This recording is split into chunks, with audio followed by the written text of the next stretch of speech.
Bandung Kulon merupakan salah satu kecamatan yang padat penduduk di Kota Bandung, Jawa Barat.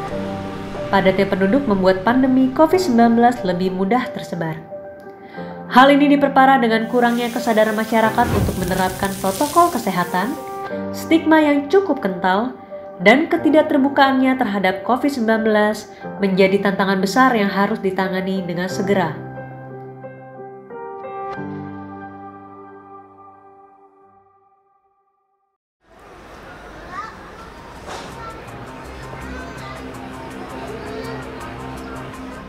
Selama pandemi COVID ini ya, yang mulai Februari ataupun Maret 2020 ini, kami memang menghadapi beberapa hambatan.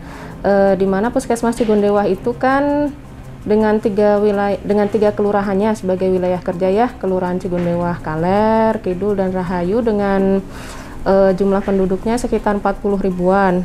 Padahal idealnya tuh satu puskesmas mengampu sekitar 25.000 jiwa ya.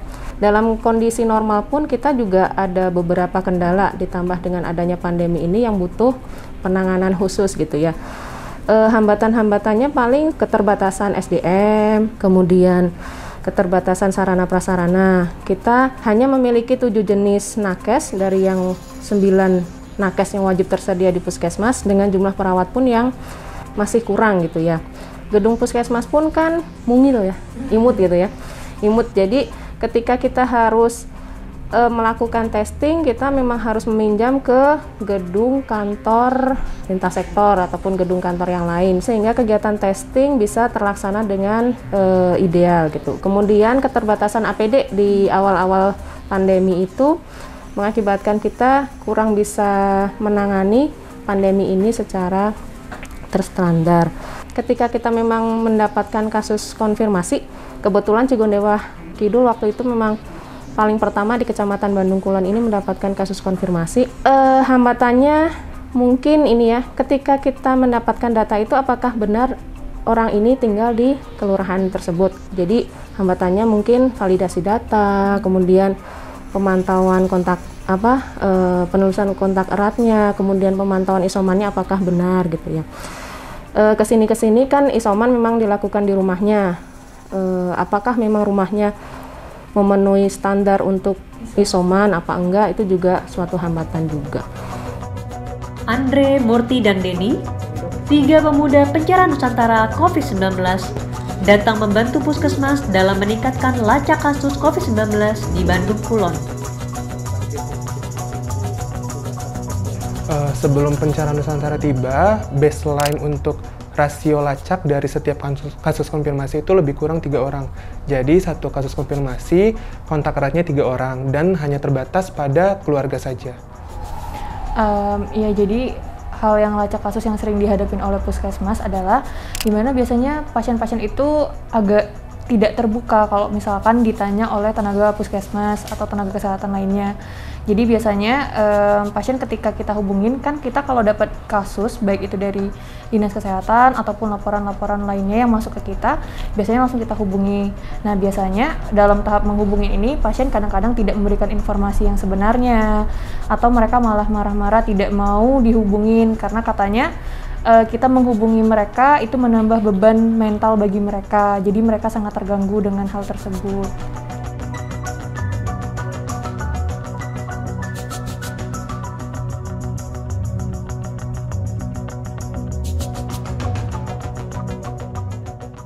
Kita harus tahu bahwa peran dari puskesmas itu adalah sebagai layanan kesehatan primer, dan dia memiliki fungsi sebagai pembina kesehatan wilayah. Seperti klinik, dokter praktik swasta itu adalah bagian dari jejaring puskesmas, sehingga dalam keadaan wabah ataupun tidak dalam keadaan wabah, puskesmas itu harus berkolaborasi dengan klinik dan juga dokter praktik swasta.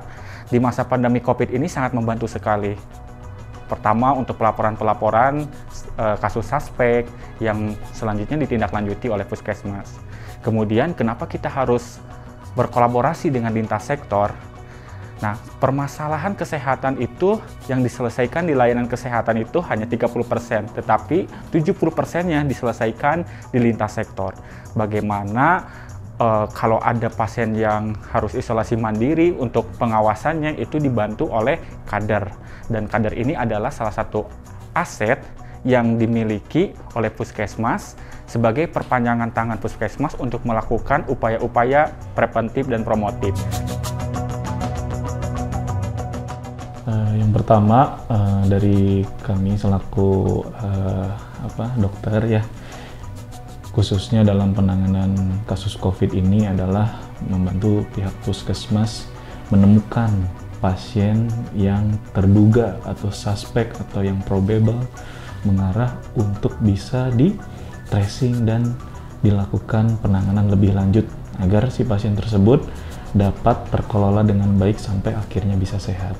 Dan berharap dengan hadirnya Vaskes ini mampu memberikan penambahan data atau penambahan suatu penelusuran gitu ketika memang penyebarannya itu merebak, itu bisa jadi terkendali. Nah, intinya di situ.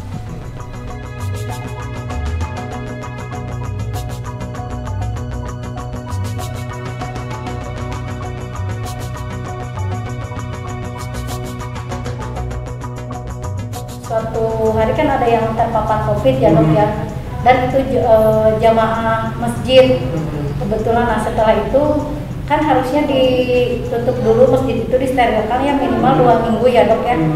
Tapi ternyata karena terbentur sama tokoh masyarakat, sesepuh, jadi setelah disemprot dipel dan tetap melakukan sholat berjamaah. Kadang itu warga ya kalau saya kasih himbauan itu kadang melanggar juga gitu. Gitu. Tolong dong jangan memakai masker ini, katanya kadang-kadang tidak menghiraukan. Ada yang beda di sini kan, ada semacam kuesioner edukasi kepada masyarakat, memberikan edukasi mengenai apa itu COVID, bagaimana pencegahannya. Nah, di sini juga yang unik, kita juga memang sudah sebelumnya juga kita udah mengetahui sosialisasi mengenai COVID ini. Cuman dari sini kan kita lebih detail, lebih tahu apa itu COVID, bagaimana cara penularannya, bagaimana pencegahannya. Dan di sini kan kita juga ikut serta memutus mata rantai penyebaran COVID dengan cara mengedukasi ke masyarakat. Selain upaya lacak kasus dan edukasi kepada masyarakat, Puskesmas bersama Pencarian Nusantara COVID-19 juga melakukan monitoring dan evaluasi ketaatan protokol kesehatan di berbagai fasilitas umum, salah satunya tempat pengolahan makanan.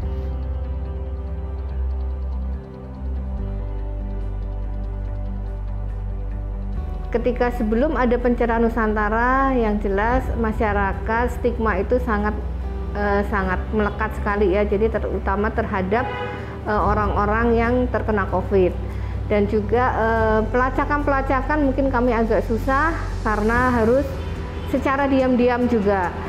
Tetapi ketika Pencarian Nusantara datang dan memang difokuskan untuk ke masyarakat, sehingga masyarakat lebih terbuka, dan juga kami untuk melakukan pelacakannya juga tidak terlalu sulit karena mereka lebih, oh iya COVID itu seperti apa, jadi mereka lebih mengerti.